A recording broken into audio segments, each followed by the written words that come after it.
Psychological circumstances once again back in his favor. He still doesn't exactly come to try to bring a lot behind it. And what's really missing is that sustained body attack, which has fortified him through much of his career. Seems to be headhunting. It may work if he lands more shots like that or like that.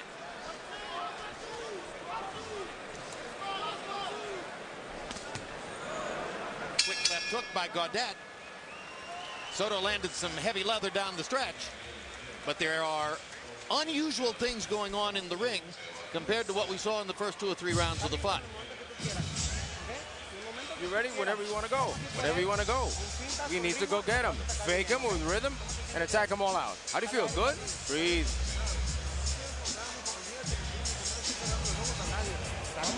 Come on, we have to fight. We have to fight. Forget about the public. Les jambes sont-tu là? Physiquement, tu te sens bien? À chaque fois que tu sors les coups de poing, tu le touches. Je pense que t'as pas confiance. Confiance en tes mains, là. Confiance. Elles sont belles, tes mains, Ben. À chaque fois que tu sors des coups de poing, tu le touches. Jab au corps est encore bon, Ben. Le jab au corps est encore bon, ça nous garde plus bas. All right, ça nous garde plus bas. Ben, je ramasse le banc, Pierrot.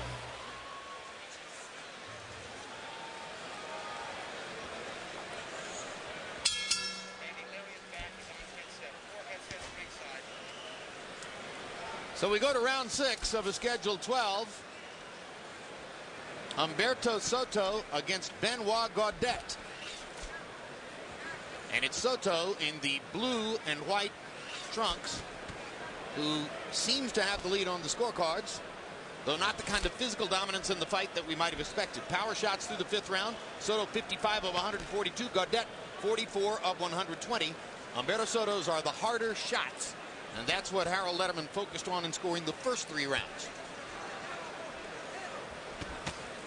But the last round was a very interesting round.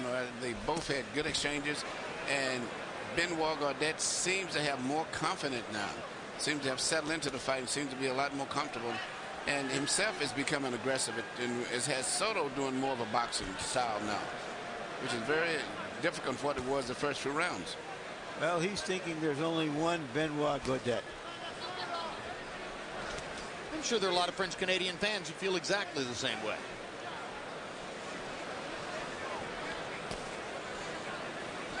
How was your excursion to the Hatton Band, Larry? Well, it was interesting being up there in the nosebleeds with the Hatton Symphony. Seemed like regular blokes. Oh, they are that. They're from Sheffield, actually. And I asked them, well, why did they show up for Prince Nassim? Your buddy. Yeah. And they said, we were never asked. Nas wasn't a marching band kind of a guy. But they also perform at soccer games.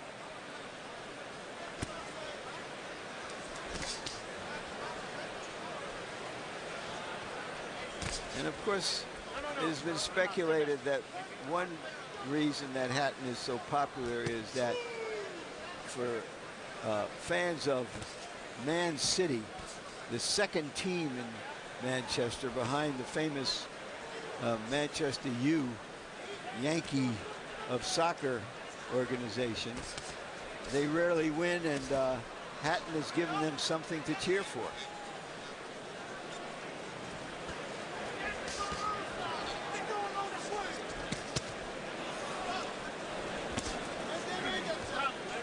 Ernie Shavers, the heavyweight of the Muhammad Ali, he also lives in Sheffield too. Did he? Yeah, he does. He lives over there. He's very, very popular over there, and he does a lot of guest speaking and things.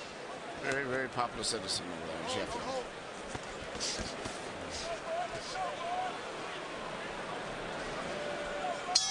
Well, you saw Larry's conversation with Ricky Hatton earlier this evening. He also visited Manny Pacquiao.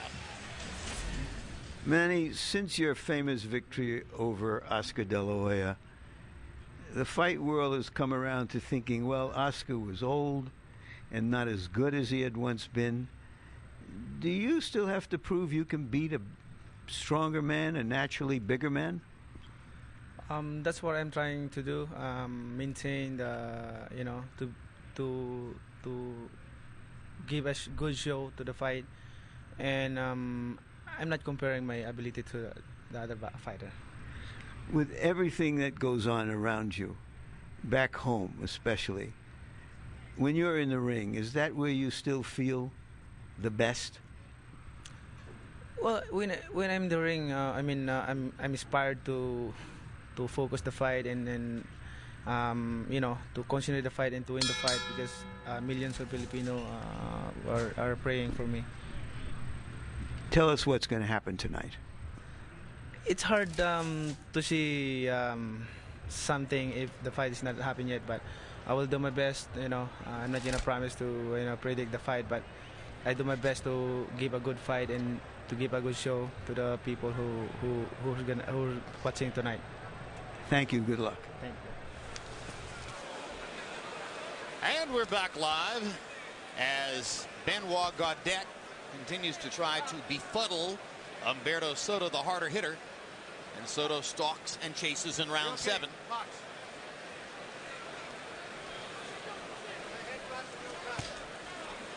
Soto looking to reassert the physical dominance that led to a knockdown in the first 35 or 40 seconds of the fight. Since that time, Gaudet has presented a more and more intriguing puzzle for Soto to try to solve. And Gaudet has gotten a little bolder, hasn't he? Yes, he has. He seems to have gotten a little bit comfortable with the entire situation, and has become a much more competitive fighter now.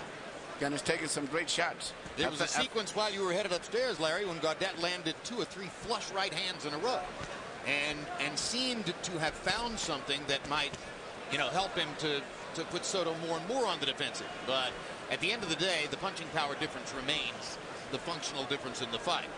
You think that sometimes in one of these so-called stay busy fights that a champion just doesn't prepare as well, doesn't have the focus, and can get a little bit lax, Emmanuel? Yes, but in this case, I don't think that. I just think that this Benoit Gaudet is just putting on a tremendous fight now. He's winning, and he's landing punches now. He's becoming aggressive. I'm pretty sure it was a fully accidental low blow, but it's yet another moment that tips the scales a little bit more in Gaudet's favor. Yeah. It's the first time. Jay Nady's not going to penalize him. He's warning him, but there'll be no penalty. Yeah, Jay was very nice. He said, I know it was accidental, not intentional. You just watch your punches from here on in. So that was very good. Whereas some referees may have just taken a point away off the bat. And this is a moment you've seen thousands of times. Remember, Soto has 5 full minutes if he wants to use them. I don't know that I've ever seen a fighter use more than a minute or 2. If he needs more than a minute or 2, he's got a problem.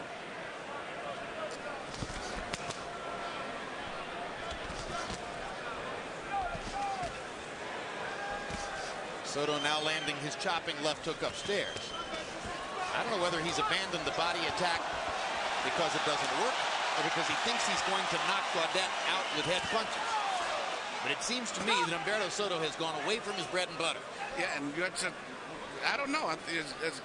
Gaudet just seems to have gotten comfortable with it and is taking those punches and landing it back. And it just seems like his chin or whatever has gotten better. Either his nerves have gotten better, but the difference, I think, is more with Gaudet now, more so than Soto. Well, Gaudet's only loss was a knockout by Henry Arjona, a Canadian opponent, in the first 48 seconds. And remember, he went down in the first 35 or 40 seconds here against Soto. I wonder if he's one of those guys, Emmanuel, and we've seen plenty. Joe Calzaghe comes to mind. So does Felix Trinidad. They have trouble getting their legs under them in the first round or 2, and then from that point forward, they're fine.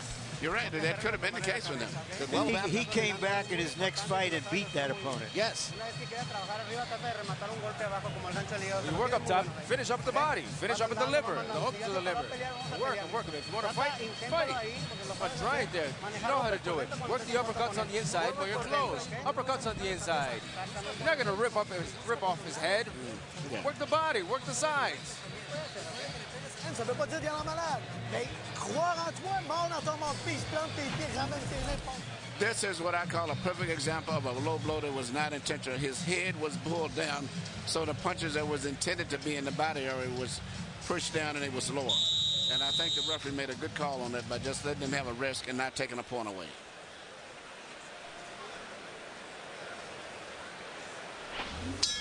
For sure, it's abundantly clear that Gaudet is not by nature or attitude a dirty fighter. He got pulled into a low blow situation, which happens often. The guys, their heads are pulled down as they're punching, and they accidentally land a low blow.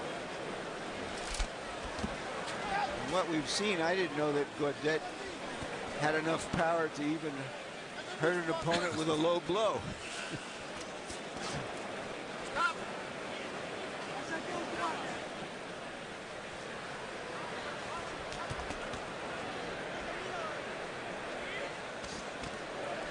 Well, I think in the case of a lot of received low blows, if you're not acting, you're not trying.